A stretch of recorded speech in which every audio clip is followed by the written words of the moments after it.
Oh, hi, it's Ezra Levant. It is November 30th, just got to check, and this is Battleground.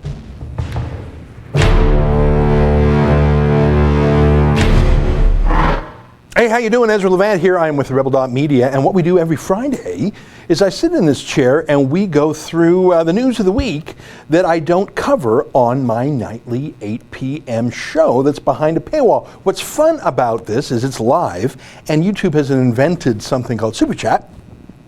It's your normal chat, as you can see on the right-hand side of the screen. But if you chip in a few pounds, a few bucks, a few pesos, your comment is put in a bright highlighted color, and that makes it easy for me to see. Out of the corner of my eye, I will see it, and I will read it, and I will answer it. I'll also read comments that are not marked if I run out of Super Chats. But today I'm also going to talk about the UN Migration Pact. And Alex and Justin, can you email to me my list of excerpts that I sent you guys yesterday? I just don't have that at my fingertips. So what is the UN Migration Compact? What's a compact, anyways? Well, it's not quite a treaty. It's an agreement. They just call it that name. And it is exactly as it sounds. It is for migration. It is to normalize migration and permanentize it and turn it into a human right. That's actually the language of this document. And we're going to go through that. Have you guys sent me the email? Okay. So what I'm going to do is I'm actually going to take you for probably about 3/4 of the show today. I'm going to take you through what I think are parts of this compact that are shocking. I'm just getting it on my screen because I'm slightly unprepared, but in the meantime, people will come here. All right, so as you can see, it's called Global Compact for Migration, but look at the long form title of it. Global Compact for Safe, Orderly, and Regular Migration. And look at the next subheadline there, Intergovernmentally Negotiated and Agreed Outcome. So what that means there is that, I mean, in a way that tells you what you need to know, is that this is to regularize, normalize, permanentize, proceduralize, legalize mass migration. That's the purpose. And by the way, I know you were not consulted on it. I know there's been no referendum in any country in the world. It's been the subject of no election campaign in anywhere in the world. But as you can see, they've already agreed on the outcome. As far as I know, the text of this has not been debated in any deliberative chamber in the world. Has this been debated in the Parliament of the United Kingdom? Has this been debated in the Congress of the United States? Has this been debated in Canada's Parliament, in Italy, in Germany, in Russia? And I mean, they don't really have real parliaments in China, and even Russia's is a little bit authoritarian. My point is, this is a done deal that was cooked up by unelected, unaccountable bureaucrat diplomats, removed from any questions of national sovereignty, swayed by lobbyists, forces, NGOs. Of course, this is a major issue for George Soros. Can you put on the screen any web article indicating, in fact, George Soros wrote an op-ed to this effect, why I'm giving $500,000 to refugees. I just want to show that this is not a conspiracy theory when I say that this is a George Soros plan. It's a conspiracy theory if you're just speculating, but it's a conspiracy fact if he actually did conspire. And as soon as Alex and Justin have that, they'll put it up on the screen. I want to show you, yeah, just slap it on up there, why I'm investing $500 million in migrants. As you can see, this is an actual essay. He wrote it himself. It was published in the Wall Street Journal. The world has been unsettled by a surge in forced migration. Yeah, you're the one forcing it, buddy. Tens of millions of people are on the move, fleeing their home countries in search of a better life abroad. Well, you can't deny that. But simply wanting access to Western standard welfare, hospitals, social services is not licensed to come into another country. Some are escaping civil war or an oppressive regime. That's true. Some of those civil wars fomented by the West. Others are forced out by extreme poverty, lured by the possibility of economic advancement for themselves and their families. And again, that's fairly accurate. I think the vast majority of migrants around the world are just looking for more dough. And in a way, you can't blame them. What you can blame are the human traffickers, which I think is a fair way to call George Soros and his various NGOs that have been scurrying migrants by the million from Africa and Arabia into Europe and now into Canada too. All right, so what's going on? Well, next week, actually about just under 2 weeks from now, can you put up the web homepage for the UN conference on migration? So in the city of Marrakesh, Morocco, and they have the UN has a homepage for the conference itself. The countries of the world are getting together to, I guess they've already agreed to it, as you saw it by the title of it. They're coming together to celebrate what they're deciding here. And look at that image, that's exactly right. So December 10th to 11th, the Intergovernmental Conference on the Global Compact for Migration. It starts in just 9 days, 14 hours and 53 minutes, as you can see. The Intergovernmental Conference to adopt the Global Compact for Safe, Orderly and Regular Migration takes place in Marrakesh, Morocco on the 10th and 11th of December 2018. The conference is convened under the auspices of the United Nations General Assembly and is held pursuant to blah, blah, blah, blah, blah. So it's already a done deal. I've shown you the document itself says it's already been agreed to. Okay, now what I'm going to do is I'm going to take you through different passages. I can see how many I can get through. I've gone through about 10 different points. It's a long document. There are hundreds of paragraphs, but I want to go through it to show you some of the insanity. And what I'm doing here is just a sampling. I'm not necessarily going in order of importance. I just went through this thing and I said, that's crazy. That's crazy. I don't believe that. That's nuts. And so let's start with the list, Alex, that you just sent me. Let's start with the climate change. And this is in no way the most important part, but it just shows the fantasy world these folks live in. Can you put up the climate change part? So one of the reasons that we have to open our borders for literally tens of millions of people is, look at this. We have to cooperate to identify, develop, and strengthen solutions for migrants compelled to leave their countries of origin due to slow onset natural disasters. The adverse effects of climate change. Now, of course, Al Gore has been telling us that the whole world is in a climate change disaster. He's been saying this for decades. It hasn't quite happened yet, has it? I mean, he said that we have to the year 2000.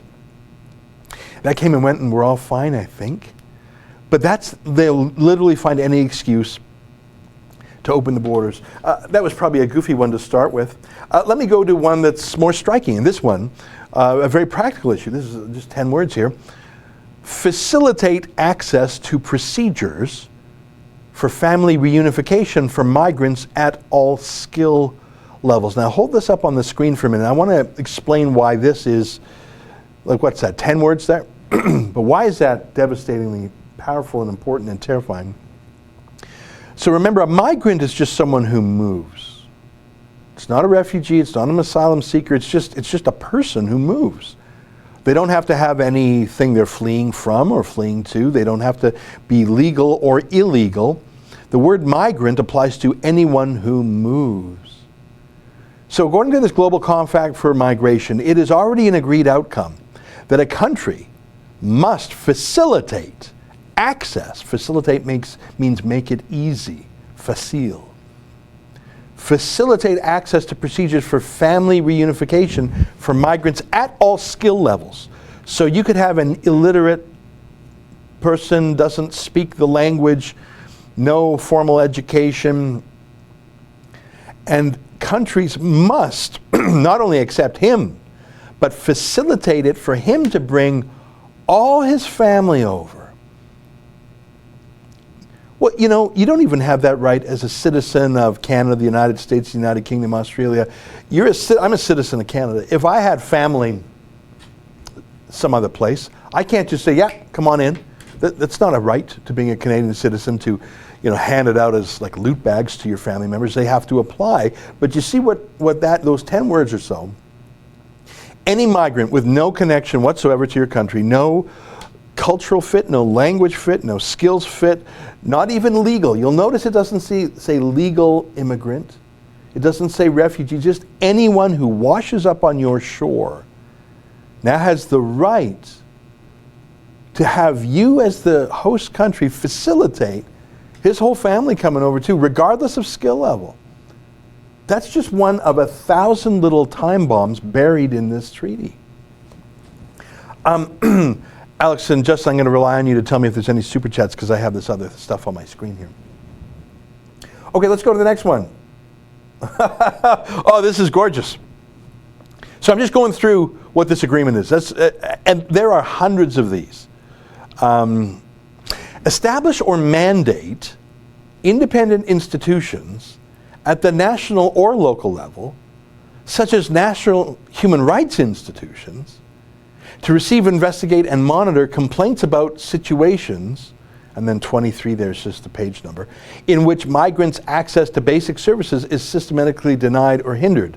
Facilitate access to redress and work towards a change in practice. Let me translate from bureaucratese and legalese into plain English. Hold this up on the screen. So every country around the world has to create, that's what establish means, or mandate, that means give them the orders, to be a human rights lobby group to investigate and monitor complaints. So you're a migrant, you wash up on the shores of the United Kingdom, they're coming by boat now. You come illegally into Canada across from New York. You lie your way into Germany from Turkey. Now, not only do you have access to basic services, that's another way of saying healthcare, welfare, things like that. But if you don't get those things, if you're hindered, well, every country now has to set up a human rights investigator just for you. Can you believe that? There's no human rights entity in Canada I can go to if I didn't get the health care I didn't want. No one's going to investigate, monitor, and seek redress for me if I don't get the health care or welfare I want. But a foreigner gets that right. Isn't that incredible? Healthcare. Put the next one up. This is incredible. Incorporate the health needs of migrants in national and local healthcare policies and plans, such as by strengthening capacities for service provision, facilitating affordable and non-discriminatory access, reducing communication barriers, and training healthcare providers on culturally sensitive service delivery. Hold that up there, because that's just one long sentence, but every second word there's a bombshell. So the federal government of Canada, the national government in other countries, UK,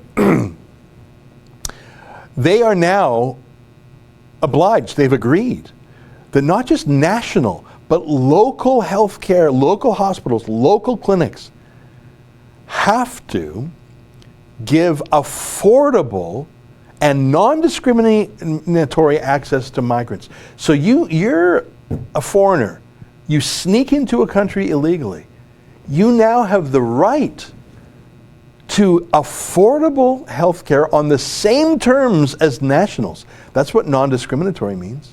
Oh, and not just that, you get things that even the locals don't get. You get culturally sensitive service delivery. I don't know, does that mean nurses have to put on hijabs or niqabs for you? Well, don't think that won't be litigated by those human rights commissions that I mentioned earlier. Let's go to the next one. Just thrown in there. I'm going to read the whole thing, not just the part in blue. Again, this is already agreed to. These are the agreed outcomes. I showed you, the first thing I showed you, wasn't it? that this is a done deal already. Promote school environments that are welcoming and safe. All right, I'm not against things that are unsafe. And support the aspirations of migrant children. Is that what we have to do now? Can we support the aspirations of our own citizens? By enhancing relationships with the school community, but here's the key part. Incorporating evidence-based, that means propaganda, evidence-based information about migration in education curricula. And dedicating targeted resources to schools with a high concentration of migrant children. Oh, and look at the end there. To promote respect for diversity and inclusion and to prevent all forms of discrimination, including racism, xenophobia, and intolerance. So, what do we got here? There's a positive obligation to propagandize children in schools about migration. So, countries now have a positive obligation to be pro-migrant. They have to provide special resources to migrant kids. So much for citizens, so much for, special needs kids. No, that's less important than these migrant kids. And anyone who doesn't like migrants, well, we got to go after them as racist.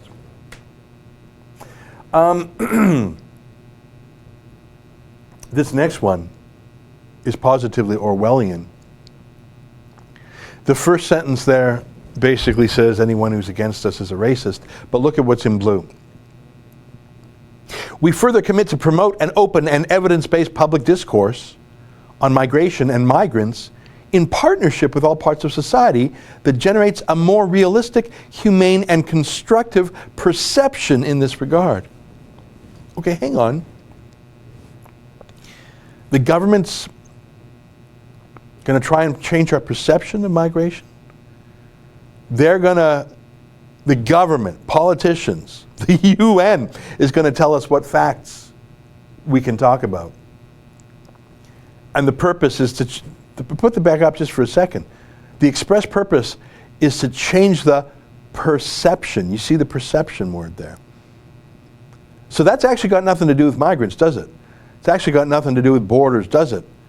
That's social engineering, psychological engineering, political conditioning. That is telling people how to think. This is no longer even about migration. This is about ideological conditioning. Every government who signs this global compact for migration must agree that the government should be part of the national dialogue to change the perception. This next one is the scariest thing I found. Are you ready? We're going to hold this one up on the screen. This goes straight to the media. The government will promote independent, objective, and quality reporting of media outlets. Can the government really do that? How can the government promote an independent journalist? Immediately, they're tainted, aren't they? Can the government really be a test of objective or quality reporting? No, of course not.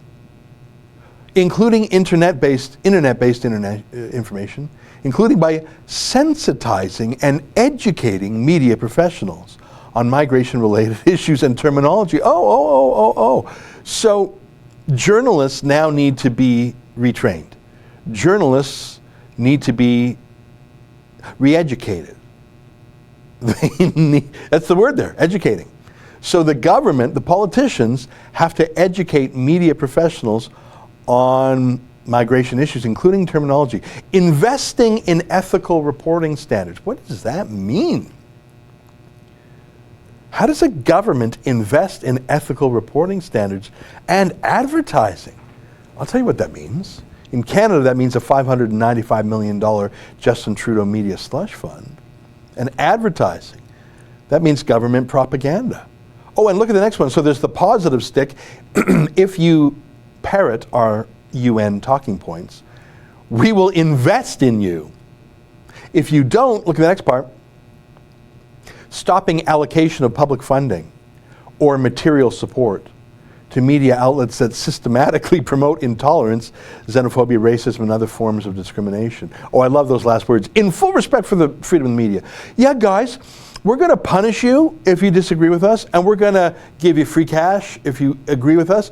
But we totally respect the freedom of the media. While we punish you, we're going to be great respecters of you while we punish you. That is in there. That is absolutely in there. The Canadian government has agreed to. I should say that Donald Trump has not agreed to this. I see a super chat has come through. Let me find the super chat. I'm sorry, I was just looking at my other screen. Primpal08, expect Trudeau to sign on to this no matter what. The only thing that matters to him is that worthless Security Council seat. Hey guys, can you call up the clip of Trudeau in question period, where he was asked about the Global Compact and where his answer makes specific reference to the Rebel?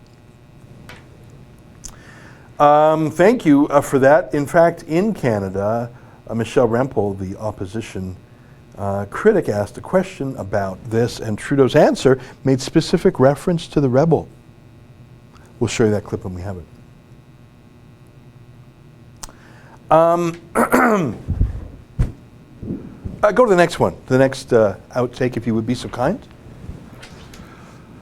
So again, this is the obligations of the government. This is what the agreement is. Promote awareness-raising campaigns targeted at communities of origin, transit, and destination. Okay, slow down right there. This is very dense language. So now we need propaganda campaigns. That's what awareness-raising. Communities of origin, that means so we got to advertise in Syria and Afghanistan. Transit, which means we got to talk to them as they're being smuggled. And destination, so we got to propagandize here in Canada, here in the UK, here in Australia. Actually, I think Australia's just pulled out. In order to inform public perceptions regarding the positive contributions of safe, orderly, and regular migration. Oh, so there's good perceptions and there's bad perceptions. If you are not promoting positive news about migration, you're offside. This is a positive commandment that every country involved here engage in positive propaganda to change public perceptions by only showing positive news about migration. And if you're not, then you're a racist, xenophobic stigmatizer. That's exactly what this means. That is exactly what this means. This next one's just a shorty. A startup fund for initial financing to realize project-oriented solutions. Seed funding, other funding. So don't think there's not going to be billions, tens of billions spent on this. I want to show you this next one, and this is the last excerpt I have. And it shows who is involved with this. And it says, we will implement the Global Compact in cooperation and partnership with, okay, so here's the list. Number 1, migrants themselves. Number 2, civil society. That's another way of saying George Soros. Migrant and diaspora organizations. Faith-based organizations, but only of a certain color. By color, I don't mean racial color, I mean of a certain stripe. Local authorities and communities, the private sector, trade unions, parliamentarians, national human rights institutions, the International Red Cross and Red Crescent Movement, academia, the media, and other relevant stakeholders. Okay, now the word parliamentarian refers to an individual politician. That's what a parliamentarian is. It's not a parliament. And why do I point that out? Because you'll notice the one thing missing in that list is democracy. The people are never to be consulted. Only these special interests, and the first 1, 2, 3 special interests involved are the migrants themselves. And the other groups here are the ones that will be funded, the media. There is no, so the reason I say parliamentarian is more important than parliament, or more telling, is that there is no parliament. There is no Congress in the world that has adopted or approved this. And it never is. And by the way, this document, you go to a big document, you open up on your screen, and you can do a word search. On Apple, it's Command F, find or whatever. If you do a word search or a word find on this, and I have done that, I searched the word right or rights, as in you've got a legal right, a human right. That word shows up 112 times in the document. I typed in the word complaint. There's 6 times where migrants can complain, investigate, monitor. You know how many times the word democracy shows up in this entire document? It doesn't. It doesn't show up even once. And as you can see, democracies are not consulted. There's no referendum. There's no citizens at large. There's no Congress. There's no parliament. The odd parliamentarian will be welcome, but no actual legislative or consultative body that has a democratic mandate, because they know this is opposed by every country. There is not a single country in the world. I see there's a couple super chats here. Michael 18599 chips in £10. Thank you, Michael. If you have a question, feel free to put it and I'll read it. Matt Dika, UN compact petition. That's a link to a Canadian petition. Thank you for that.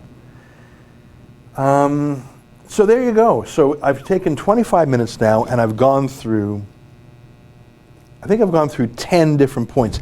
And I could tell you, I could come up with 20, 30, 40, 50 points. It would just be too repetitive. Because everyone, but you see how dense the language is. Every sentence here, they've got some jargon. This has got some bureaucratese and legalese, but you can pretty clearly see what they're saying. They're saying propaganda is a huge part of this. Propaganda in the schools. Propaganda to the media. Change perceptions. Positive propaganda. Tell happy stories. Oh, and punish those that don't. So this is as much about propaganda as it is about the substance of migration. And when it treats the substance of migration, it's to legalize it, normalize it, human rights-ify it, litigate it. Again, take it out of the hands of parliaments, give it to lawyers and NGOs. I hear that we have the clip from Question Period. So look at this. Question from Michelle Rempel, the opposition critic in Canada. And the answer from Trudeau refers to the rebel. Take a look.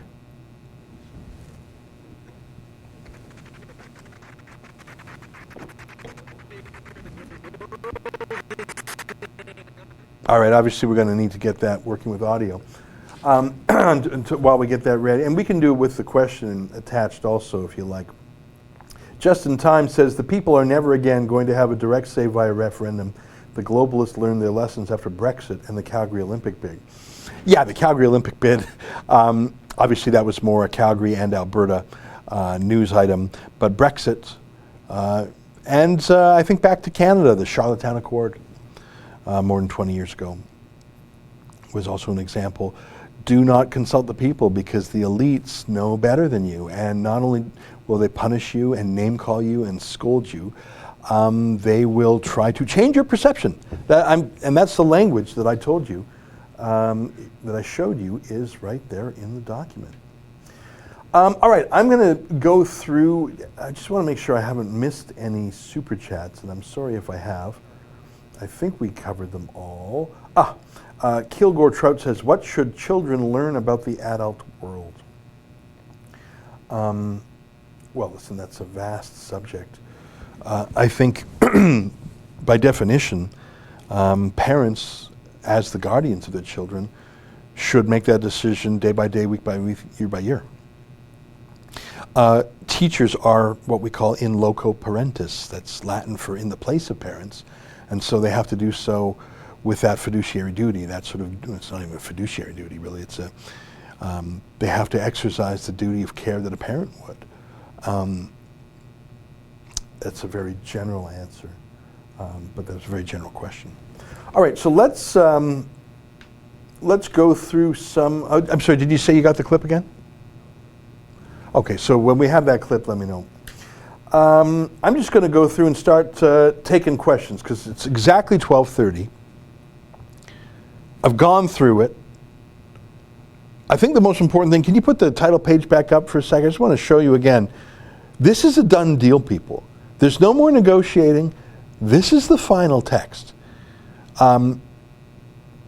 It has the detail of a treaty, but it doesn't have the executive review or consent, or the legislative review or consent of a treaty. Excuse me, not executive, legislative.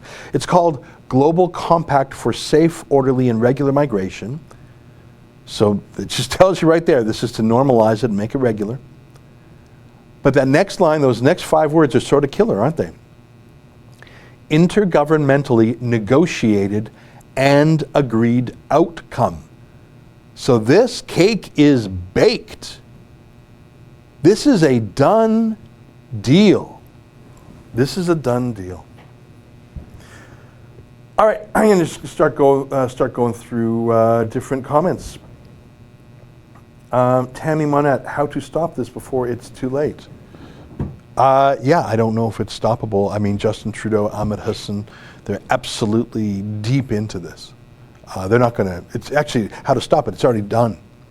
I should tell you, though, that we are sending, I can't even believe I didn't mention this till now, we're sending 2 reporters. We're sending a reporter and a videographer to Marrakesh, Morocco to cover this. Now, the UN will most likely not give our journalists credentials because I showed you journalists that don't have the right point of view are kept out.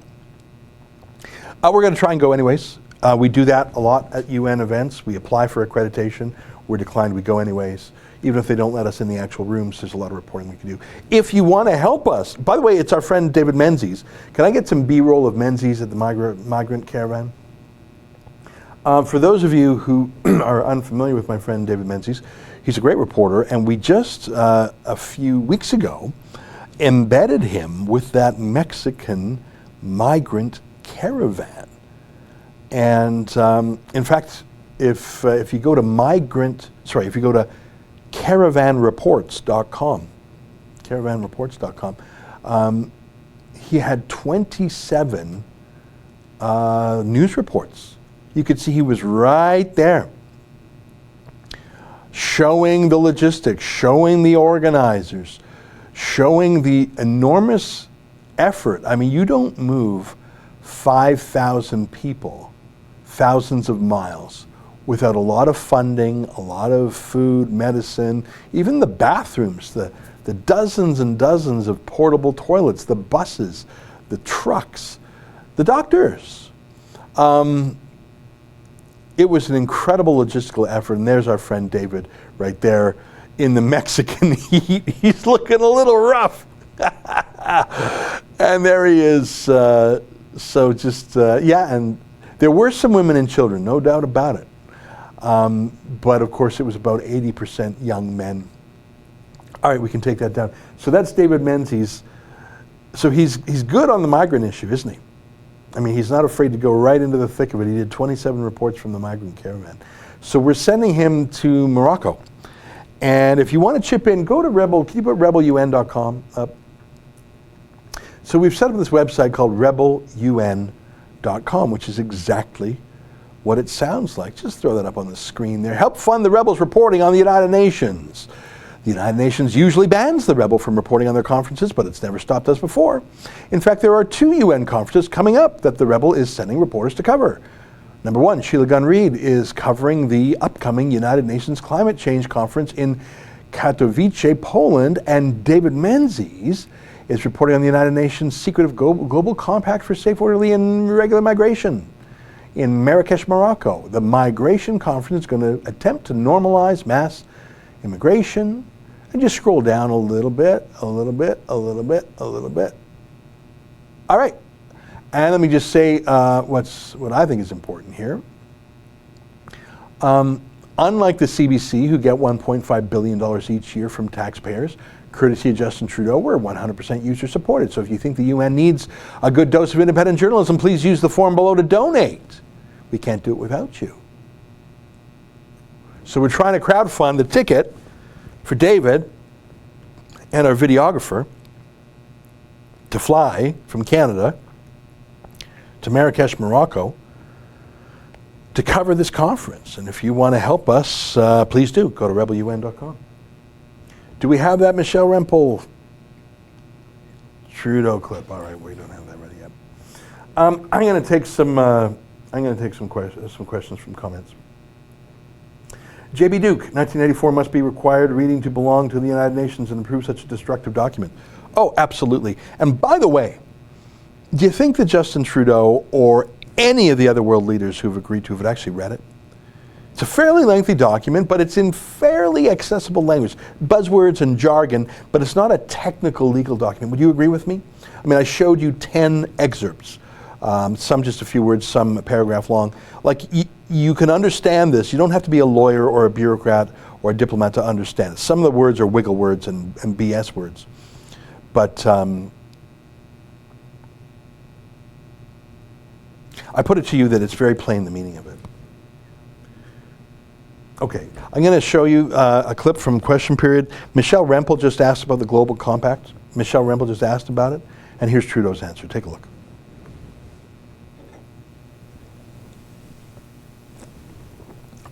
All right, we need it with sound, guys. Let's go back to the questions.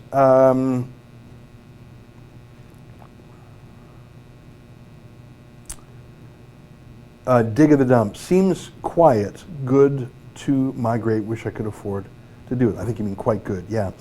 Well, that's the thing. News comes today that the cost for the walk across the border from New York State to Quebec migrants in Canada is $1 billion so far. $1 billion. So there's so much money. In fact, we had a access to information document that Sheila Gunn-Reid exposed that showed that the average migrant receives $50,000 from the Canadian government for coming here. $50,000. Yeah, if you have to pay a human trafficker to get over here, you'll get 50 grand back in the first year.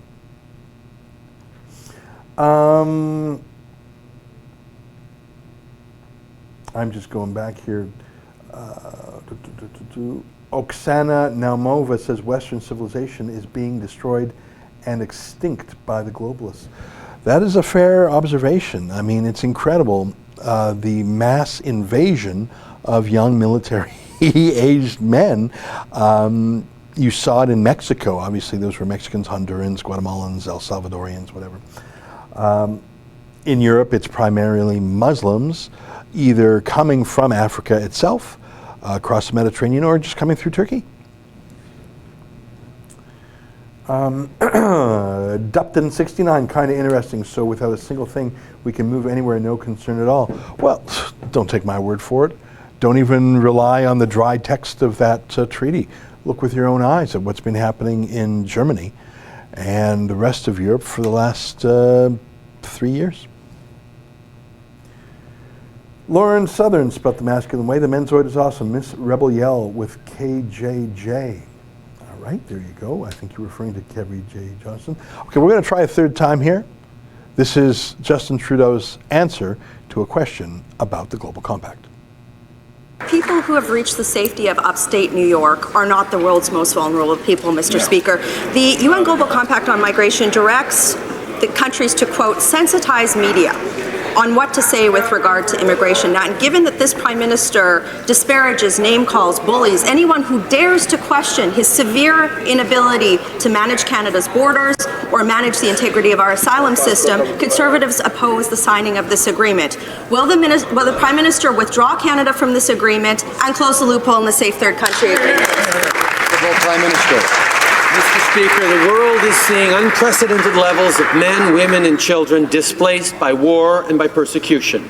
Our government is proud to have taken a leadership role on the Global Compact.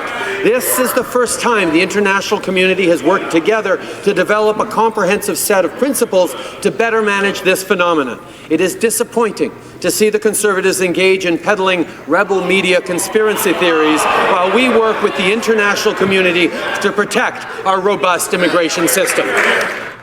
Is there a better testament to our effectiveness than having Justin Trudeau condemn our coverage in Parliament? I put it to you, there is not. And it immediately asks the question, why does he not criticize the Globe and Mail, the National Post, the CBC, CTV, Global News, etc.? Well, because they're part of the established narrative. The second thing that comes to mind immediately is he already implementing the Global Compact for Migration by condemning, marginalizing, and punishing journalists who are not on narrative? And it's reasonable to suggest that the $595 million slush fund that he announced a couple weeks ago will only go to those that are compliant and accept his editorial direction on the subject. As I showed you, there's both carrot and stick in the Global Compact, and Trudeau has shown that himself. Carrot for the mainstream media, stick for the one voice that is critical of him. I'm flattered. You could also see that he read that answer from a prepared note, so that wasn't off the top of his head. That is an official government talking point prepared for him. I find that very interesting. And finally, to get to the substance of his answer, you'll notice that Michelle Rempel asked about migrants just walking north from New York State. These are people that Donald Trump was going to deport anyways. There really is self-deportation happening from America, only because people have found a greater succor, Canada. Secondly, some people fly to New York, JFK Airport, get on a bus or a cab, drive to the Canadian border and go across. So it's not even Americans, it's people coming to America and then just knowing Canada's a succor. But by definition, in fact, there's something called the Safe Third Country Agreement, where Canada and the United States both agree, as a matter of fact and a matter of law, that you can't be a refugee to the other country if you're already in the one country. So if you're in Canada, you're no longer a refugee. Refugee comes from the word to flee, to be fugitive. Once you're in Canada, you're not fleeing anything. You're not in danger. Same in America. Once you're in America, you're safe now. So if you come to New York, if you come to Canada, both countries have said, yeah, you can't apply for refugee status in the other country because it's not a thing. So by definition, they're not refugees. And a lot of these migrants, as George Soros himself said, they're not actually fleeing under the definition of a refugee. They just want a better economic opportunity. That's actually honest, what I showed you at the top of the hour. George Soros says these people just want a better economic life. Yeah, well, you heard Justin Trudeau, he said these people are fleeing war and tragedy and discrimination. No, they're not. There's no civil war in New York State. There's no terror or tragedy once they're in Europe to keep on going till they find the best social welfare. It's a joke. But my point of showing you that was to show you that Justin Trudeau hates the fact that there is a single entity in Canada that disputes his narrative. Okay, let us look at some more comments here. If you want me to read your comment, for sure, make it a super chat and it'll stand out to me.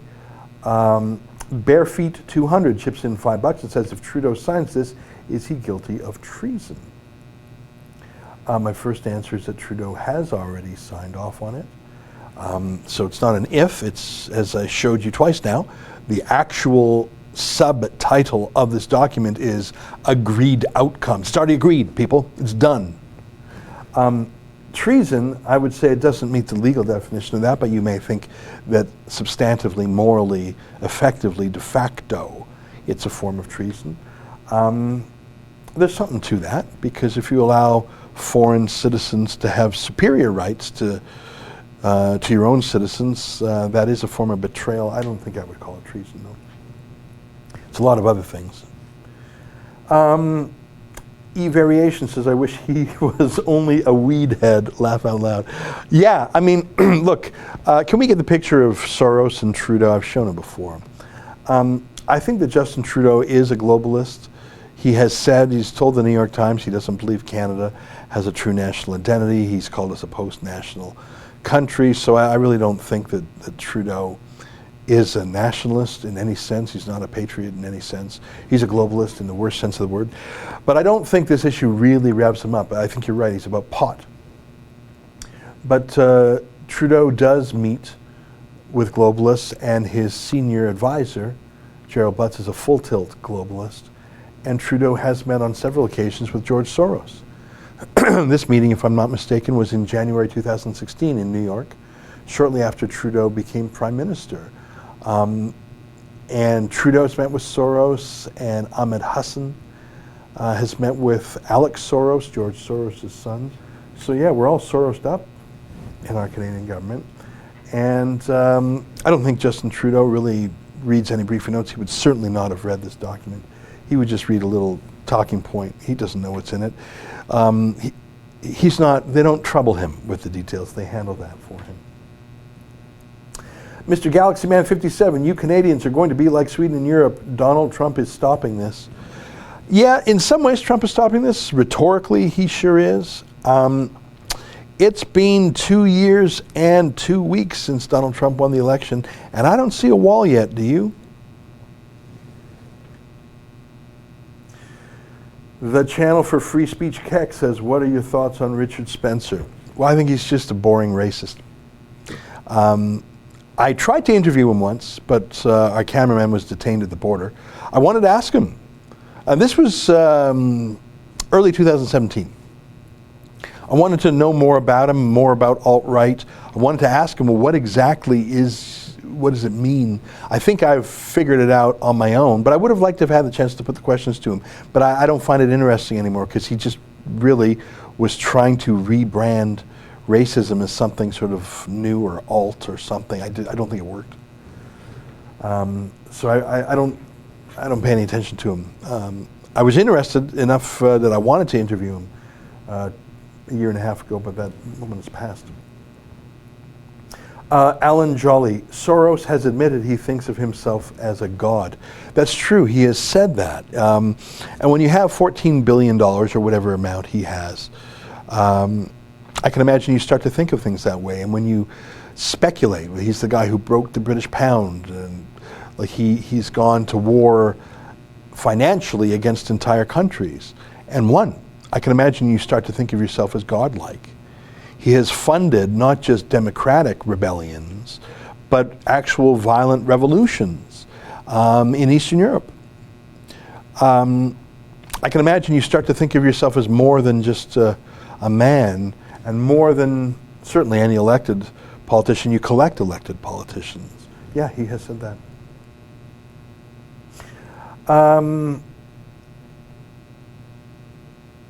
Lisa Lazzetto, D'Souza exposed Spencer as a Democrat. Yeah, I don't want to talk about Richard Spencer that much more because it's not that interesting. But if you do listen to Richard Spencer, he says he's not a conservative. He's not even really a capitalist. He really is a kind of a socialist. And don't forget that the KKK was a Democratic Party institution in reaction to the Republican Party's Abraham Lincoln. Questionable, how else are they going to get their army in now that Mexico is closed off? Canada. Yeah, you know what? Can you Google the words Obispo, O-B-I-S-P-O, Canada migration? I wonder if that'll find it.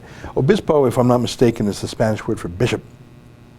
And Tijuana, can you put the Tijuana in that search term? The Bishop of Tijuana has been proposing to Canada that Canada take the migration. Maybe I can find it. Obispo, Tijuana, Canada. Yeah, it's literally the first thing that pops up when you type in Obispo, Tijuana, Canada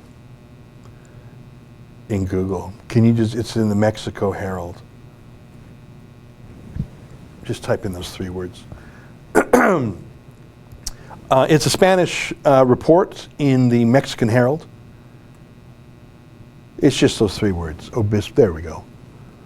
Let me translate because I'm so good at Spanish. The bishop in Tijuana has solicited to Canada to find asylum for migrants. In a press conference, the bishop indicated that the integrantes de las caravanas migrantes, that the members of the migrant caravan could accept ese país could go to another North American country mediante via air, sea, or land. That's not bad Spanish translation for me, eh? Didn't even have to run that through Google Translate. So what he says, so that's a bishop, that's what obispo means. So the Tijuana bishop Tijuana Bishop is proposing to take the migrant caravan to Canada via, he really said this, air, sea, or land. And he proposed either airplanes, which is how the Syrians came to Canada, yachts. He actually proposed yachts, like a cruise ship, or by land, I imagine train or truck. So don't think Justin Trudeau. So your comment, perhaps it was meant in jest, it's closer to reality than you thought. That's me, and I should renew my subscription to El Heraldo Mexicano. Maybe that's Spanish. Okay.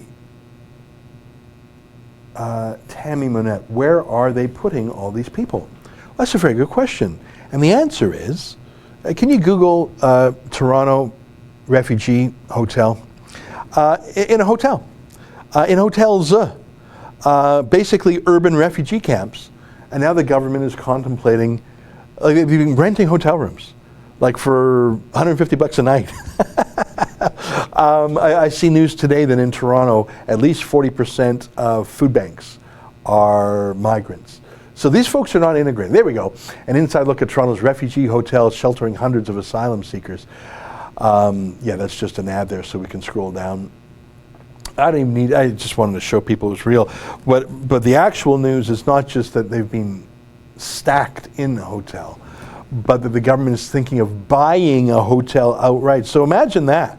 So an earlier commenter said, well, I got to get the money together to come to Canada. No, it's the opposite. You come to Canada, you get the money. You're actually buying out hotels to make urban refugee camps. These folks don't speak English. They have no job skills. Many of them are illiterate in their own native language, let alone in English or French. Many of them don't have a cultural fit, especially on issues like the treatment of women or ethnic or religions other than Islam, for example. But hey, got to do what Soros says. Oksana Naumova, I will read another one from her. Russia doesn't have plan of world domination. It's the globalists. There's some truth there. Dom Verdi.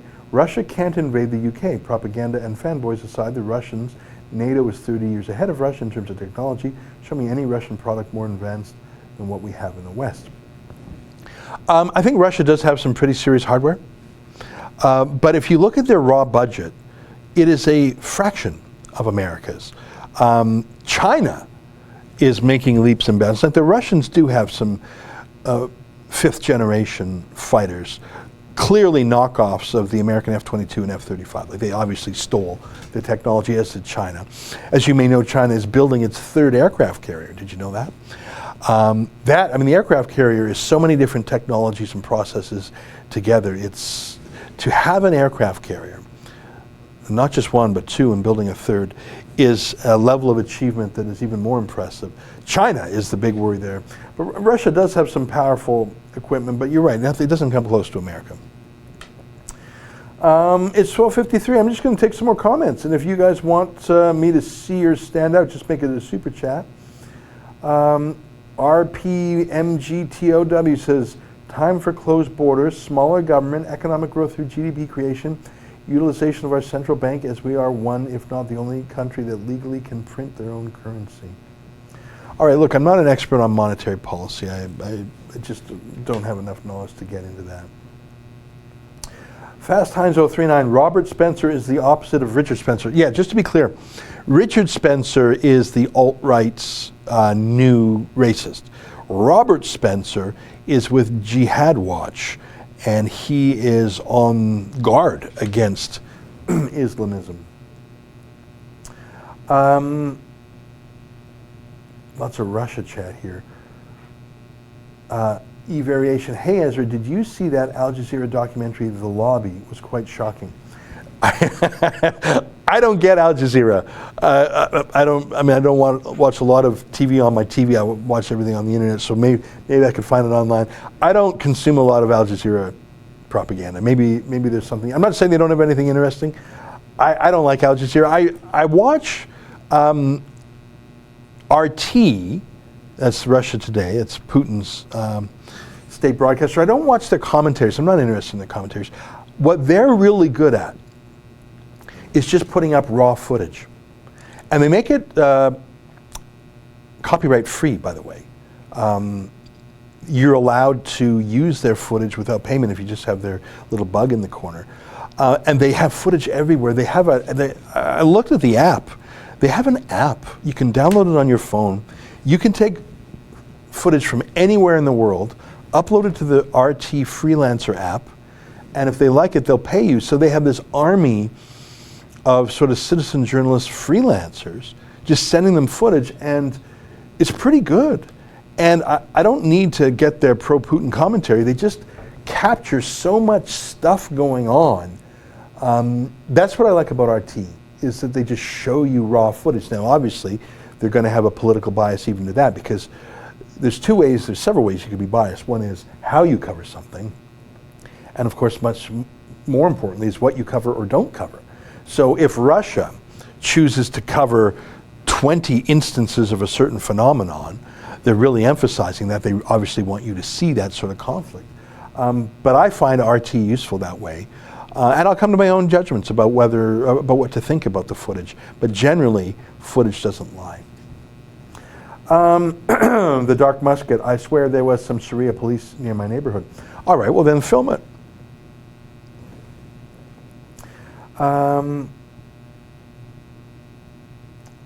Ate my way through it. CBC report came today, $14,000 per asylum seeker to process. That's just processing, which is insane. That doesn't touch on the social services. Sheila Gunn-Reid did a report earlier this year showing that it's $50,000 per person, or per migrant. John Zealand, Ezra, do you think Trudeau knows about his MP laundering money, and will he be investigated also? I believe he did know. I believe he lied, Trudeau, when he said, oh, we got a guy stepping down for health reasons. I believe he knew more. We see that a Tory senator said he heard about investigations 18 months ago. We hear about millions of dollars being laundered. And those bizarre questions, we're talking about, I think his name is Raj Grewal. He's an MP. If you Google Raj, can you throw up a picture, type in Raj Grewal wedding. I want to show Raj Grewal. In many ways, he looks like an absolute success story. Handsome young man, Sikh, of course, lawyer, if I'm not mistaken, member of parliament, huge success story, good-looking chap, and beautiful. I want to show his wedding. And I was just curious because I know he married a lawyer, senior, like this, the most successful, like just amazing success story. Here's a guy who's got everything.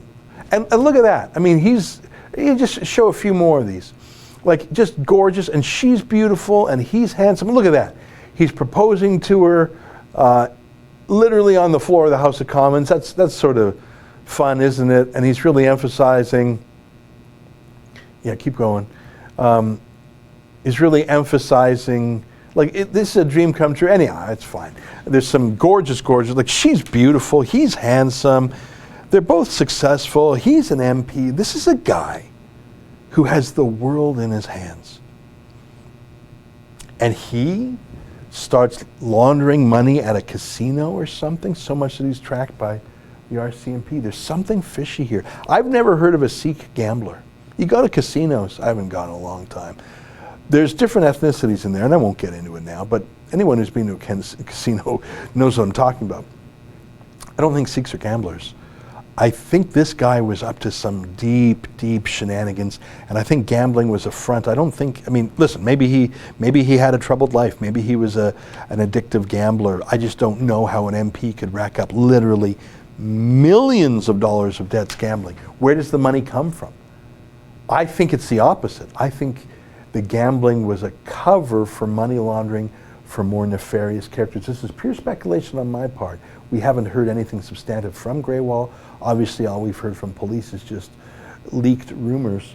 But from what those leaked rumors show is, like, I just don't believe that that guy was going to the casino to gamble. Maybe he has some addictive personality and he just couldn't get enough of it. But I think it was the opposite. I think the gambling was a cover for the money laundering for some serious dudes. That's my theory, based on really nothing. It's 1 p.m. Thank you for joining me today. Can I leave with a pitch? If you found today's video interesting at all about the Global Compact for Migration, can you help us send David Menzies and our videographer to Morocco? Even if it's $5, even if it's $50, I'd appreciate it. Go to rebelun.com because we got to crowdfund 2 flights to Morocco. rebelun.com. We're really the only media in the country, other than Blacklock's reporter, that doesn't take any money from Trudeau. And the fact that he badmouthed us in Parliament shows is very important. So I'd be grateful if you did. It is 1 o'clock, time to end the show. I'll see you at 8 p.m. tonight for those of you who are members of our premium content club. Until then, on behalf of all of us here at Rebel World Headquarters, see you at home. Goodbye, and keep fighting for freedom.